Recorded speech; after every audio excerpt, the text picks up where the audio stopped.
আসসালামু আলাইকুম, সবাই কেমন আছেন? আশা করি সবাই ভালো আছেন। তো আজকে মাথায় নতুন একটা প্ল্যান চলে আসছে যে কিছু ফেন্সি মুরগি পালন করব। তো আমাদের কুমিল্লাতে দাউদকান্দি ইলেটগঞ্জ একটা ফেন্সি মুরগির খামার আছে, শৌখিন মুরগির খামার নামে। তো আমরা এখন ওখানে চলে যাব। তো ওখানে যাওয়ার আগে আমরা চলে আসছি এখন শাসনগাছা বাস স্ট্যান্ডে। তো এখান থেকে একটা বাসে উঠে আমরা রওনা করে দিব। তো বাসে ওঠার পর কতক্ষণ যাওয়ার পর আমরা চলে আসছি হাইওয়েতে এই জায়গাটাতে ভিউটা অনেক সুন্দর। আমরা এখন বাসে যাচ্ছি, মানে ভিউটা অনেক সুন্দর লাগতেছিল তাই ভিডিও করলাম। তো আমরা এখন চলে আসছি মুরাদনগর উপজেলায়। তো এখানে নামার পর আমরা এখন একটা রিক্সা নিয়ে চলে যাব ওই খামারে, শৌখিন মুরগির খামার। তো আমরা একটা রিক্সা উঠে পড়লাম। তো দেখেন এখানে গ্রাম্য পরিবেশ অনেক সুন্দরই লাগছে। তো এখন আমরা আস্তে আস্তে চলে যাচ্ছি খামারে। তো আমরা এখন খামারের সামনে চলে আসছি।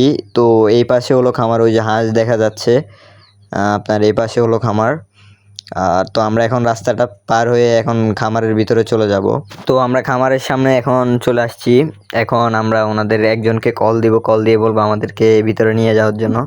তো এখানে ভিতরের ভিডিও করা নিষেধ ছিল, তাই আমরা ভিডিওটা ভিতরে করতে পারি নাই এবং আমরা মুরগির বাচ্চাগুলো নিয়ে বাইরে চলে আসছি এখন। তো আমরা এখানে টোটাল 5 রকমের মুরগির বাচ্চা নিছি। তো যেহেতু আগে আমি কখনো ফেন্সি মুরগি পালি নাই, এই বিষয়ে আমার কোনো ধারণা নাই। তো টুকিটাকি ভাইয়া সবকিছু আমাকে বুঝিয়ে দিয়েছেন। তো আপনাদের যদি কারো এরকম ফেন্সি মুরগি লাগে তো ভাইয়ের সাথে যোগাযোগ করতে পারেন, আমি স্ক্রিনে নাম্বার দিয়ে দিব। তো আমি এখন মুরগির বাচ্চাগুলো নিয়ে রওনা করে দিছি বাসার উদ্দেশ্যে। তো আজকের ভিডিওটি এখান পর্যন্তই। সবাই ভালো থাকবেন। আসসালামু আলাইকুম।